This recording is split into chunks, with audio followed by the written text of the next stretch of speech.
제가 먼저 시를 하나 읽어드리도록 하겠습니다. 김형영 시인이라는 분이 따뜻한 봄날, 오늘 같은 날일 거예요. 따뜻한 봄날이라는 제목의 시를 썼습니다. 그런데 이 시를 가사로 삼고 곡을 붙여서 장사익이라는 가수가 노래를 불렀습니다. 그런데 시 제목이 꽃구경이라는 노래 제목 좀 바뀌었습니다. 아마 또 틈이 나면 한번 들어보시는 것도 좋을 것 같은데요. 아무튼 저는 이 따뜻한 봄날이라는 원래의 제목의 시를 여러분들에게 소개할까 합니다. 어머니 꽃구경 가요. 제 등에 업혀 꽃구경 가요. 세상이 온통 꽃핀 봄날, 어머니 좋아라고 아들 등에 업혔네. 마을을 지나고 들을 지나고 산자락에 휴강겨 숲길이 짙어지자 아이고 머니나 어머니는 그만 말을 잃었네. 봄 구경 꽃 구경 눈 감아 버리더니 한움큼 한움큼 솔잎을 따서 가는 길바닥에 뿌리며 가네. 어머니 지금 뭐 하시나요? 꽃 구경 안 하시고 뭐 하시나요? 솔잎을 뿌려서 뭐 하시나요? 아들아 아들아 내 아들아 너 혼자 돌아갈 길 걱정이구나. 산길 잃고 헤맬까 걱정이구나. 특별한 분석이나 해석이 없더라도 이 시 내용에 담겨 있는 그림이 쉽게 그려질 것입니다. 역사적인 고증은 없지만 우리나라에도 고려장이라는 것이 있었다는 것 전에 듣지 않았습니까? 연로하신 부모님을 깊은 삶 속에 모셔다 놓고 약간의 양식을 주어서 남은 생을 보내게 하는 겁니다. 아마 이 시의 어머니도 지금 그런 신세인 것 같습니다. 그러나 아들에게 버림을 받아도 다시 돌아가길 길을 잃어버릴까봐 아들 걱정하는 어머니의 마음을 그린 시입니다. 어머니의 마음을 참 그리기라는 것은 쉽지가 않습니다. 그래서 하늘 같은 어머니의 마음, 은혜 이런 말을 쓰지 않습니까? 본문은 우리 성도들이 육신의 부모님들을 어떤 태도를 가지고 대해야 하는지를 가르쳐 줍니다. 물론 여기 앉아서 함께 말씀을 나누는 성도 여러분들 가운데는 이미 부모님이 이 땅에 생존하시지 않는 분들도 계실 것입니다. 그러나 어머니 같은 분들 그렇게 뵙게 될 때에 교회 내에서든 교회 밖에서든 항상 오늘 주신 말씀이 우리 삶에 혹은 어르신네들을 대하는 태도의 뿌리가 되어서 참 빗겨남 없이 제대로 우리 부모님들을 대하는 그런 기회를 저희들이 가졌으면 좋겠습니다. 특별히 오늘 본문은 쭉 이어지는 한 단락의 한 부분입니다. 무슨 말씀인가 하면 지금 사도 바울은 에베소 교회 성도들에게 편지를 보내면서 거룩이라는 주제를 다루고 있는데 성도의 부모 순종과 부모 공경도 거룩이라는 주제 하에서 다뤄져야 된다 그런 뜻입니다. 거룩은 예배 시간이나 신앙생활 부분에서만 드러날 것이 아니라는 것이죠. 일상생활 가운데 그러면서 제일 먼저 사도 바울이 문제를 삼은 것이 부부관계입니다. 거기도 거룩함이 드러나야 되고요. 부모와 자식 간의 관계에도 그리고 나중에 살펴봅니다마는 종으로 표현된 요즘 같으면 직장생활이라 볼 수 있죠. 일상생활 가운데서도 거룩함이 드러나야 된다는 겁니다. 그러니까 성도의 부모 순종과 부모 공경은 단순히 효도의 문제 이상의 것이라는 겁니다. 영적인 문제요 거룩함의 문제라는 것을 먼저 마음에 새기고 이 말씀을 함께 나눠봤으면 좋겠습니다. 왜냐하면 또 다른 측면에서 예수 그리스도 안에서 우리가 구원을 받았다 그럴 때는요 죄사함, 용서를 받고 영원한 생명을 누리게 되었다 뿐만이 아니에요. 이 땅을 사는 동안도 구원은 넓은 의미에서 깨어지고 상하고 무너진 가정의 회복까지도 포함하는 것이기 때문에 우리는 복음의 시각을 가지고 우리 자신의 가정을 늘 돌아보아야 될 것이고 우리 부모님들을 대할 수 있어야 되는 겁니다. 좀 더 구체적으로 또 깊게 우리가 말씀을 살펴보기 위해서 저는 몇 가지 주제를 여러분들과 함께 다루기를 원합니다. 첫 번째 주제는 하늘의 가족입니다. 이 땅에서 제대로 된 가족이 되려면, 가정이 되려면 우리 자신이 먼저 하나님의 새로운 가족이라는 깊은 깨달음이 있어야 된다는 겁니다. 내가 누구 인간을 먼저 우리가 알 필요가 있다는 것이죠. 1절을 제가 읽어봅니다. 자녀들아, 주 안에서 너희 부모에게 순종하라. 이것이 옳으니라. 마땅하다, 그런 뜻입니다. 때로는 어렵다 이렇게도 번역이 되는 단어를 사도 바울은 쓰고 있습니다. 옳으니라, 빗나감이 없다는 것입니다. 사도 바울이 에베소 교회 성도들을 자녀들이라 부르고 있습니다. 육신적으로 절대로 자녀가 아니죠. 바울이 자녀일 수가 없죠. 그렇지만 예수 그리스도의 구속의 은혜 가운데서 한 가족이 되면서 특별히 영적인 지도자요, 또 에베소 교회 성도들을 위해서 여러 가지 모양으로 사역 가운데 애썼던 사도 바울은 그들에게 거의 부모와 마찬가지입니다. 그래서 자녀들아 이렇게 부르고 있는 것입니다. 하나님의 가족이 되었다, 그런 뜻이죠. 에베소서의 전체 주제 역시 하나님의 새로운 가족입니다. 하나님의 새로운 가족, 그것이 무엇인가 하면 교회예요. 교회는 하나님의 새로운 가족이에요. 이전에는 우리가 서로 알 길이 없었습니다. 나이도 다르고 직업도 다르고 삶의 배경도 다르고, 그렇지만 예수 그리스도의 피로, 혈육이 아닌 예수 그리스도의 피로 우리는 새로운 한 가족이 되었습니다. 그래서 우리가 형제 자매가 되는 것이죠. 한 가족이 되는 것이죠. 조건을 따지지 않게 되는 것이죠. 그렇습니다. 우리 가족 중에도 조금 공부를 잘하는 그런 남매 가운데서도, 형제 가운데서도 그런 형제가 있을 수가 있고, 또 나중에 보니까 사업에 늘 실패만 하는 형제가 있을 수가 있고요, 또 자매가 있을 수가 있고요. 그렇지 않아요? 그럼에도 불구하고 형제인 것처럼 이제 우리 가운데서는 무슨 세상적인 조건이나 우리가 가지고 있는 처지, 사정, 형편, 문제들로 우리는 가족 아니다, 인연을 끊자, 그럴 수가 없다는 겁니다. 오직 예수 그리스도의 피 안에서 우리가 하늘의 정말 가족이 되었다는 겁니다. 그것을 좀 더 극적으로 표현한 말이 주 안에서예요.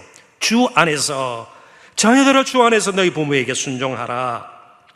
주 안에서 주님께서 기뻐하시고 원하시는 대로 주님의 구원의 그런 놀라운 일들 가운데서, 구원 가운데서 이루어놓으신 그 놀라우신 구원 계획 가운데서 우리는 너희 부모에게 순종하라, 이 말을 이해할 수 있어야 합니다.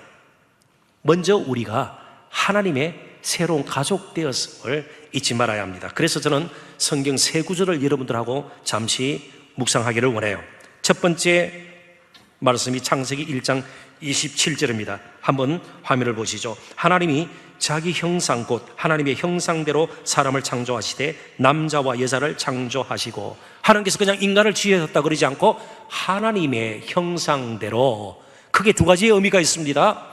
하나님의 성품을 닮은 존재로 저와 여러분을 지으셨습니다. 왜요? 하나님과 영원토록 교제하도록, 영원토록 교제하도록. 그렇습니다. 우리는 짐승과 인격적으로 교제할 수 없어요. 그렇지만 우리는요, 하나님과 인격적으로 교제할 수 있도록 하나님의 형상대로, 하나님의 성품을 따라 인격체로 저와 여러분을 지으셨습니다. 이해가 되십니다? 또 한 가지는요, 하나님을 대신해서 이 피조 세계를 관리하도록 저와 여러분은 청지기의 사명이 있는 겁니다. 그런데 어때요? 계속해서 우리가 하나님과 교제하고 정말 하나님의 청지기로, 하나님의 형상대로 살기를 원하면 좋을 텐데, 인간은요, 하나님의 형상이 되기보다 하나님이 되기를 원해서 교만한 가운데 죄에 빠지고 이 형상이 그 다음부터는 완전히 망가지게 되었습니다. 피조물을 관리하라고 그랬더니 오히려 우상으로 삼아 섬기기를 시작했습니다. 그리고 하나님 섬기는 것을 거부하기 시작했습니다. 이게 죄의 속성이죠. 그러다 보니까 창세기 5장 1절부터 3절에 이제 조금 아기들이 태어나는데 태어남에 대한 설명이 달라지고 있습니다. 이것은 아담의 계보를 적은 책이니라. 하나님이 사람을 창조하실 때에 하나님의 모양대로 지으시되 남자와 여자를 창조하셨고, 그들이 창조되던 날에 하나님이 그들에게 복을 주시고 그들의 이름을 사람이라 일컬으셨더라. 아담은 130세에 죄가 들어오고 난 뒤 자기의 모양, 곧 자기의 형상과 같은 아들을 낳아 이름을 셋이라 하였고, 하나님의 형상이란 말이 이제는 없어지고 사람의 모양, 사람의 형상대로. 이해가 되시나요?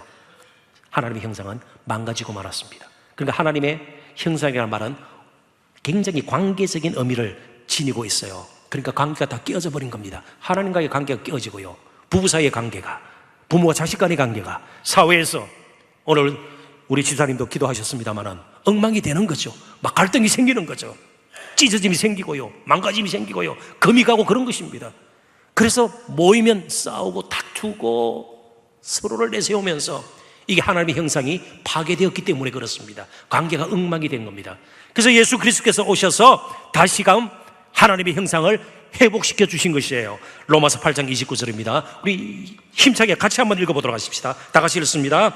하나님이 미리 아신 자들을 또한 그 아들의 형상을 본받게 하기 위하여 미리 정하셨으니 이는 그로 많은 형제 중에서 맏아들이 되게 하려 하심이니라. 저와 여러분을 구원하셨다는 것을 하나님의 형상, 그리스도의 형상을 회복시키는 것으로 설명하고 있습니다. 그리고 맏아들이 되었다, 이런 말들은요 다 가정 용어예요. 그러니까 우리가 한 가족이 된 것입니다. 이제는 관계가 달라진 것이에요. 이런 관계 가운데서 부모님을 대할 수 있어야 된다는 겁니다. 자, 그렇다면 풀이하면 이렇게 되지 않겠습니까? 우리는 부모님을 닮은, 소위 말하는 DNA라 그러잖아요. 육신적으로 닮은 자들이, 거기서 멈추는 것이 아니라, 닮은 자들일 뿐만 아니라 하나님의 형상을 회복한 하나님을 닮은 사람들이에요. 그래서 우리는 부모님을 섬기는 것이 더 높은 수준에서, 완전히 다른 측면에서 이제는 부모님을 섬길 수 있게 되었다는 겁니다. 예수 그리스도의 피로 다시 태어난 하나님의 가족임을 잊지 말아야 된다는 것이죠. 예수님도 두 번에 걸쳐서 최소한 극적인 표현을 하셨습니다. 누가복음 8장 21절입니다. 예수께서 대답하여 이르시되 내 어머니와 내 동생들은 곧 하나님의 말씀을 듣고 행하는 이 사람들이라. 하나님의 새로운 가족에 대해서 이야기합니다. 마태복음 10장 37절도 한번 봅니다. 아버지나 어머니를 더 사랑하는 자는 내게 합당하지 아니하고 아들이나 딸을 나보다 더 사랑하는 자도 내게 합당하지 아니하며. 이걸 잘못 이해를 하면 육신적으로 부모와 맺은 혈연의 관계를 무시해도 괜찮다, 이제는 우리가 새로운 하나님의 교회 중심으로 살아야 된다, 그런 의미가 아니라는 겁니다. 이제 우리가 부모님을 섬기고 사랑하고 공경하는 것은 단순히 자식으로서의 책임감이나 의무감 때문이 아니라, 혹은 다른 사람의 눈을 의식하는 체면상 그러는 것이 아니라 주 안에서 새로운 하나님의 가족이기 때문에 더욱더 우리의 육신의 부모까지도 챙기면서 그들에게 순종하고 그들을 공경할 수 있게 되었다는 겁니다. 성경에 한 예가 잘 나와 있습니다. 룻이라는 여인 이야기입니다. 모압 여인입니다. 그런데 유대인 남자와 결혼을 했는데 남편이 먼저 죽고 말았습니다. 그리고 그의 시어머니 나오미라는 여인이 있는데 그 역시 남편이 죽은 과부였습니다. 그래서 이제 이 나오미가 원래 자기가 살던 베들레헴, 이스라엘로 돌아가기를 원했습니다. 그러니까 가난한 과부, 그리고 자기 나라도 아닌 이스라엘로 룻이 따라갈 필요가 없습니다. 따라가지 않아도 누가 저런 사악한 며느리가 있나, 그런 사람이 없어요. 다른 나라에 아무것도 보장도 되지 않고, 오히려 이스라엘에 들어가면 이방인 여인을 자신을 멸시하고 무시하고 경멸할 것이 뻔해요.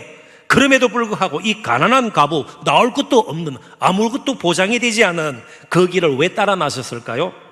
그때 사용하는 말이 주 안에서예요. 주 안에서, 나오미 안에 있는 하나님을 발견하고 주 안에서 나오미를 따랐던 겁니다. 그럴 때 하나님께서는 이 나오미와 룻을 통해서 계속해서 하나님의 일을 진행시키셨고, 거기서 탄생한 사람이 다윗이고 결국은 예수 그리스도의 육신의 어머니가 됩니다. 이 룻이 말이죠. 우리 인간 사이의 사랑은 부부 사이든 부모와 자식 사이든 한계가 있습니다. 왜냐하면 오직 진정한 사랑의 권한은 하나님이시기 때문에 그렇습니다. 하늘에 계신 하나님이 사랑의 권한입니다. 그리고 온전한 가족, 가정의 원형은 이 땅에 있지 않습니다. 물론 우리가 효부, 연려 이런 말 쓰지 않아요. 참 훌륭한 분들이고요. 박수 칠만 합니다. 그죠? 네, 기억할 만합니다. 그럼에도 불구하고 이 땅의 가정은 온전치가 않습니다. 원형은 항상 하늘에 있습니다. 이 사실을 먼저 알고 이제 복음의 시각을 가지고 하나님께서 나를 하나님의 가족으로 삼으셨다는 이 사실에 근거해서 이제 우리가 부모님을 대할 수 있어야 합니다. 그래서 두 번째 나눌 주제가 믿음의 결단입니다. 1절 2절을 제가 다시 한번 빨리 읽어보겠습니다. 자녀들아, 주 안에서 너희 부모에게 순종하라. 이것이 옳으니라. 내 아버지와 어머니를 공경하라. 이것은 약속이 있는 첫 계명이니 우리는 주 안에서 부모에게 순종해야 할 뿐만 아니고 그리고 우리 부모님을 공경해야 합니다. 왜냐하면 하나님의 계명이기 때문에 그렇습니다. 하나님의 명령이기 때문에 그렇습니다. 하나님의 명령이 주어지면 둘 중에 하나예요. 순종하든지 불순종하든지. 그러니까 부모님에게 순종하기 전에 먼저 저희들에게는 순종하고자 하는 믿음의 결단이 있어야 되는 겁니다. 믿음의 결단이 있어야 됩니다. 왜냐하면 이것이 왜 우리에게 필요합니까? 우리가 많은 경우 지금 내 형편이 그렇고요, 너무 바쁘고요, 내가 가진 것이 별로 없고요, 내 입에 풀칠하기도 지금 벅찬데 부모님을 섬기고 그렇잖아요. 그런데 믿음의 결단은요, 그것을 뛰어넘는 것이에요. 내 형편은 이렇지만 하나님의 명령이기 때문에. 그렇다면 하나님께서 그렇게 순종할 때에 필요한 것 하나님께서 공급해 주시지 않겠는가? 순종할 때에 하나님께서 함께 하시지 않겠는가? 그게 믿음의 결단에 있어서 우리가 기대하는 것 아니겠어요? 그렇지 않으면 믿음으로 산다는 것이 아무런 의미가 없죠. 믿음의 결단이 필요합니다. 특별히 이 순종하다라는 말은 가장 단순한 의미로 근본적으로 아래서 듣는다는 뜻이에요. 순종하다는 말이 아래서 듣는 겁니다. 아래는 원래 본능적으로 우리의 자리가 아니에요. 결단이 필요한 자리예요. 다른 사람보다 최소한 동등한 자리에 있든지 높은 자리에 있기를 원하는 것이 인간의 심성이에요. 아래에 들어가서 듣는다는 것은 상당한 결단이 필요합니다. 결코 갈 수 없는 자리입니다. 결단이 필요하죠. 아래에서 들어야 되죠. 그게 순종이에요. 그러니까 순종은 준비된 행동입니다. 진정한 순종은 믿음으로 결단할 때 가능한 것입니다. 2절에 공경하라. 공경은 어떤 사람의 합당한 가치와 자리를 인정하는 것입니다. 역시 원문의 뜻은 무게감이에요. 그러니까 우리 부모님이 학벌이 좋고 많은 것을 남겨주었고 세상적으로 볼 때도 참 자랑할 만한 우리 아버지가, 우리 어머니가 이런 분이야 할 정도로 내세울 곳이 많아서가 아니라 그냥 부모님이기 때문에, 나를 있게 하신 분이기 때문에, 나를 위해서 정상적이라면 정말 희생과 수고를 아끼지 않고 오늘의 나를 있게 하신 그분이기 때문에 그것 자체가 무게예요. 돈을 많이 가져서 더 무거워지는 것이 아니다 이 말이에요. 많은 것을 배워서 더 무거워지는 것이 아니고 부모됨 자체가 우리에게는 합당한 권위와 공경받을 충분한 그런 존재임을 스스로 드러낸다, 그런 뜻입니다. 부모님께 순종하고 또 그들을 공경하는 것은 그들의 상태나 형편에 따라 되어지는 것이 아닙니다. 우리가 믿음으로 결단할 때 순종과 공경이 이루어지는 겁니다. 역으로 한번 생각해 보십시다. 우리 부모님들이 우리의 형편에 따라 우리를 사랑하거나 우리를 위해서 희생했습니까? 아주 오래전 우리는 기억도 못할 겁니다. 예. 기억도 못할 겁니다. 우리의 기저귀를 누가 갈아주었을까요? 요즘처럼 세제가 있나요? 하얀 헝겊으로 된 그 기저귀 겨울철에 빨기가 쉬워요? 세탁기가 있나요? 무슨 조건이에요? 아니죠. 그냥 흐르는 사랑이죠. 흐르는 사랑이죠. 부모님들은 우리의 생명이 있게 하신 분들입니다. 그리고 할 수만 있다면 지금도 자기의 생명까지도 자식들을 위해서 내놓으실 분들입니다. 어떤 면에서 대부분의 부모님들은 관심이 어디에 가 있을까요? 자식들이 자신들에게 얼마나 잘해주는가 늘 그걸 지켜보고 계실까요? 아니요. 그냥 자식들이 잘 되는 것 자체가 기쁨입니다. 부모들에게는 자식 자체가 소중합니다. 바로 하나님의 마음이죠. 하나님께서 우리가 얼마나 일을 잘해내고 얼마나 이 땅에서 성공적으로 살고 보다 우리 자신이 그냥 잘 되고 기쁨 누리면서 하나님 알고 사는 것, 이것 자체를 하나님께서 기뻐하시고 원하시는 것입니다. 예수님께서 저와 여러분을 그렇게 사랑해 주셨습니다.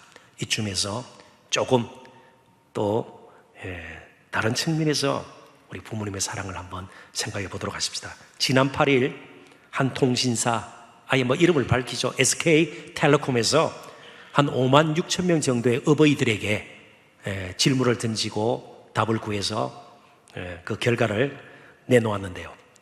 어버이날 가장 받기 좋아하는 선물이 무엇입니까? 3년째 이 선물이 1위였습니다. 뭘 것 같아요? 건강식품요? 옷요? 근데 이건 너무 다 잘 알고 계세요. 뭔지 여러분 아십니다. 그죠? 현금, 돈이에요. 돈. 3년 연속으로 어버이들이 어버이날 선물로 가장 좋아하는 것이 현금이었습니다. 자, 그렇다면 가장 싫어하는 선물. 옷요? 꽃? 아니었습니다. 책이었습니다. 책. 책. 그렇다고 우리 어버이들이 막 무식하고 무지하고 책을 싫어하는 그런 뜻은 아니에요. 그런데 돈을 그래도 가장 받기 좋아하시는 선물로 생각하는 이유가 있을 겁니다. 한번 생각해 보십시다. 받은 돈, 선물로 받은 돈입니다. 이 모으신단 말이죠. 두었다가 몰래 혼자 나가서 맛집 찾아가 가지고 혼밥이라 그래요. 혼자서 먹는 밥. 그거 드시려고 그럴까요? 안 그러면 자신을 치장하는, 꾸미고 멋내고 그러려고 돈을 그렇게 쓰지도 않고 모을까요? 아니요. 그 돈 어디에 쓰실까요? 다 자녀 손들에게 내어놓습니다. 다시 주 안에서는 말을 이쯤에서 생각해 보아야 합니다. 주 안에서는 주님의 기쁘신 뜻대로 구원의 계획에 따라, 그죠? 주님께서 원하시는 대로 그렇게 우리가 이해를 했습니다. 보다 적극적인 의미에서 주 안에서라는 말은 주님을 섬기듯이, 주님을 섬기듯이. 지금 거룩이라는 주제 가운데 말씀이 다뤄지고 있다는 거 이미 말씀을 드렸습니다. 주님을 섬기듯이. 이게 무슨 말인가? 부모님을 섬기는데 주님을 섬기듯이 좀 더 실감 나도록 저는 몇 구절 뒤에 있는 말씀을 여러분들하고 함께 나누기를 원합니다. 에베소서 6장 5절부터 7절 한번 봐주십시오. 종들아, 노예들입니다. 당신 노예들은 물건과 다름이 없습니다. 자신의 인권을 내세우고 그런 거 없어요. 생존권이 자신의 손에 달려있지 않습니다. 종들아, 두려워 말고 떨며 성실한 마음으로, 그러니까 진지하게 성실한 마음으로 육체의 상전 주인에게 순종하기를 그리스도께 하듯 하라. 눈가림만 하여 사람을 기쁘게 하는 자처럼 하지 말고, 요령 피우고 그러지 말고 그리스도의 종들처럼 마음으로 하나님의 뜻을 행하고, 무슨 일을 하든 기쁜 마음으로 섬기기를 주께 하듯 하고 사람들에게 하듯 하지 말라. 최소한 여기에 앉아 계신 저와 여러분은 로마 시대 바울 당시에 노예들 같은 그런 처지는 아닐 거예요. 그래도 자유가 있잖아요. 하루하루 먹고 사는데, 물론 어려운 때를 살고 있습니다만은 그래도 먹고 사는데 크게 문제가 되어서 지금 내 인생이 완전히 무너질 정도는 아니지 않겠어요? 그렇다면 부모님을 섬기되 주님을 섬기듯이 해야 된다, 그런 뜻이에요. 정말 주님을 섬기듯이, 우리가 주님께 예배하듯이, 주님께 기도를 드리듯이 그런 마음을 가지고 우리가 부모님을 대해야 된다. 물론 우상 삼아라 그런 뜻은 아니에요. 그리스도인이 된 종들도 주님을 섬기듯이 육체의 주인에게 그렇게 신실하게 진지하게 섬기듯이 부모님께 감사하며 정성을 다해서 부모님을 섬기라, 그런 뜻입니다. 억지로가 아니라, 사람의 눈을 의식해서가 아니라 주님을 섬기듯이 우리는 부모님께 순종하고 그들을 공경하며 또 섬겨야 되는 겁니다. 그럴 경우 심지어 믿지 않는 부모님들까지도 결국은 주께로 돌아오게 될 것입니다. 그런데 오히려 우리의 신앙 때문에 부모님들이 믿음의 자리에서 더 멀어지는 경우들이 있습니다. 실제로 예수님 당시에도 이스라엘 백성들 가운데 특별히 율법학자들과 바리새인들과 서기관들이 즐겨 썼던 한 단어가 있습니다. 뭔가 하면 고르반이라는 단어예요. 고르반. 이게 무슨 말인가 하면 하나님께 드림, 그런 뜻이에요. 조금 설명이 필요합니다. 이때 밭에서 나는 소출물이 있죠. 또 가수원에서 열매를 땁니다. 그러면 부모님을 공경하고 섬겨야 되기 때문에 분명히 그 일부를 부모님께 드려야 합니다. 그런데 드리기 전에 고르반 해버리는 거예요. 그 나무를 보고 밭을 보고 고르반 하면 하나님께 드림이 된다. 그러면서 동시에 성물이 되는 겁니다. 거룩한 물건이 되어서 사람에게는 줄 수가 없는 거예요. 고르반 해버리면 되는 거예요. 그리고 나서 하나님께 그걸 드리는가? 드리지도 않아요. 그걸 예수님께서 지적을 한 겁니다. 마태복음 15장에 그런 내용이 나와요. 그러면서 이 고르반, 장로들의 유전입니다. 장로들이 만든, 성경에서 그렇게 말씀하고 있지 않아요. 해석해가지고 구전으로 내려오는 것들을 막 모아가지고 규칙을 만들었어요. 그걸 할라카라 그래요. 할라카. 이게 바로 외식, 숨은 욕심, 탐심, 탐욕을 가리는 도구가 되었단 말이죠. 하나님의 말씀을 엉뚱하게 해석을 해가지고 고르반 해버리니까요. 굉장히 신앙이 좋은 것 같아요. 모든 걸 하나님께 난 다 드려야겠다. 고르반 해버렸어요. 그러니까 하나님께는 드리지도 않고 부모님 섬기지도 않는, 이게 오늘 우리가 빠질 수 있는 함정이에요. 교회 열심히 있어요. 뭐 헌금도 많이 해요. 막 봉사도 해요. 막 땀 흘려서 다른 사람을 섬기는 데 했어요. 근데 자신의 부모에게는 관심이 없어요. 이게 현대판 고르반이 될 수 있는 겁니다. 주님을 섬기듯이 우리 부모님을 섬기라고 말씀하고 있습니다. 그러니까 섬김, 바로 그 자리에도 우리의 거룩함이 따라가야 되고요, 우리의 믿음의 흔적이 남아있어야 하는 것입니다. 그래서 마지막 세 번째 주제입니다. 우리는 지금 영적인 싸움을 싸고 있습니다. 마지막 때 큰 싸움을 싸고 있어요. 가정이 무너지기 시작합니다. 마귀는 핍박을 했지만 잘 통하지 않았어요. 교회가 계속해서 굳건하게 서 있으면서 복음이 전파되고요, 마지막 이제는 가정을 손대기 시작했습니다. 가정이 회복이 되어야 합니다. 가정이 무너지면 사회가 무너진다는 사실은 지나간 역사가 우리에게 분명히 보여주고 있습니다. 가정이 바르게 세워지기 위해서 먼저 자녀들이 부모에게 순종하고 또 그들을 공경해야 합니다. 저는 굉장히 위험스러운 그런 면을 오늘 젊은 가정들에서 보게 돼요. 부모님께 순종하라고 그러는데 어린 아이들에게 순종을 해요. 이해가 되시나요? 부모님께 순종을 하라 그랬는데 아이들이 엉망으로 해도 아이들께 순종하는, 이게 지금 벌써부터 가정이 점점 뭔가 문제가 생기기 시작하는 겁니다. 부모님의 정당한 권위, 가정의 질서가 다시 한번 세워져야 하는 겁니다. 2절 3절 내 아버지와 어머니를 공경하라. 이것은 약속이 있는 첫 계명이니 이로써 내가 잘되고 땅에서 장수하리라. 부모를 공경하라는 하나님의 명령에는 복이 약속이 되었습니다. 그래서 약속 있는 첫 계명, 이런 표현을 쓴 것입니다. 신명기 5장 16절을 인용한 말씀입니다. 너는 내 하나님 여호와께서 명령한 대로 내 부모를 공경하라. 그리하면 내 하나님 여호와가 내게 준 땅에서 내 생명이 길고 복을 누리리라. 건강한 하나님과 동행하는 삶을 살 수 있다는 겁니다. 약속을 놓치지 않고 계속해서 하나님의 언약의 은혜 가운데서 살 수 있는 가정이 된다. 무조건 오래 산다, 그런 뜻이 아니에요. 부모님 잘 섬겨도 일찍 세상을 떠난 분들이 있습니다. 단순히 길이의 문제가 아니고 질의 문제예요. 품격의 문제고 수준의 문제입니다. 따라서 부모님의 존재는 우리에게 짐이 되는 것이 아니라 복이 될 수 있다는 것을 우리는 꼭 기억할 필요가 있습니다. 그들을 공경함으로 우리가 하나님께서 베푸시는 건강하고 풍성한 그런 복을 누릴 수 있기 때문에 그렇습니다. 지금 정말 영적인 전쟁을 치르고 있습니다. 가정이 다시 회복이 되어야 합니다. 얼마 전에, 몇 달 전입니다, 프랑스 의회 국회에서 한 법안을 통과시켰습니다. 무슨 법안을 통과시켰는가 하면 종전에 있던 학생생활기록부 있잖아요. 거기는 틀림없이 아버지 이름, 어머니 이름을 쓰는 난이 있습니다. 그런데 아버지, 어머니 이름을 쓰는 날을 없애고 부모 1, 부모 2 이렇게 쓰도록 하는 법안이 통과가 되었어요. 왜요?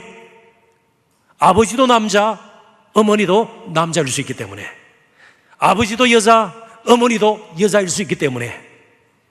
이해가 되시나요? 아버지는 남자예요. 어머니는 여자예요. 그런데 부모 1, 부모 2예요. 그래서 부모가 남자일 수 있어요. 부모가 여자일 수 있어요. 법안을 통과시켰습니다.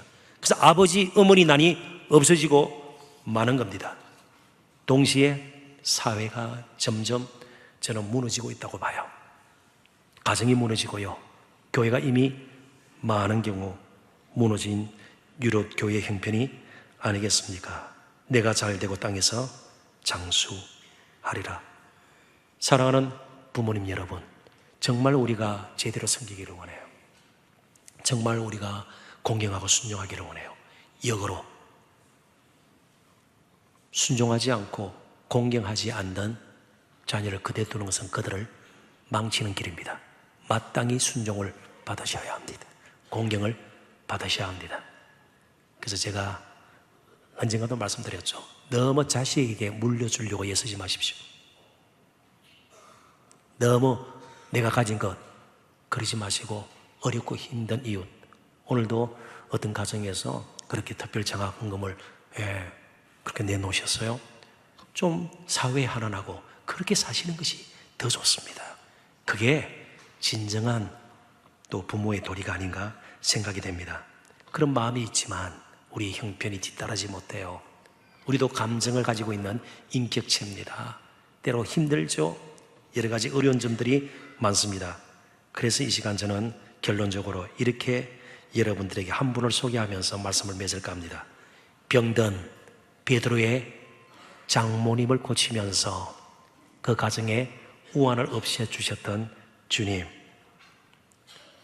딸을 잃고 슬픔에 잠겨있던 야이로의 집을 방문하시고 달리다곰 소녀야 일어나라, 다시금 생명을 불어넣어 주셔서 그 가정을 일으켜 주셨던 주님, 십자가에 못 박히신 가운데서도 육신의 어머니 마리아의 앞날을 걱정하시고 생각하셨던 주님, 그리고 마지막 순간 하나님 아버지의 버림을 받으셨지만 저와 여러분을 포기하지 아니하시고 저와 여러분을 하나님의 새로운 가족으로 받아들이기 위해서 스스로를 내놓으셨던 바로 그 주님, 결국에는 그 하늘 아버지께 자신의 영혼을 부탁하시면서 끝까지 그 하늘 아버지를 신뢰하셨던 주님께서 우리의 가정을 다스려 주셔야 우리의 가정이 회복될 수 있습니다.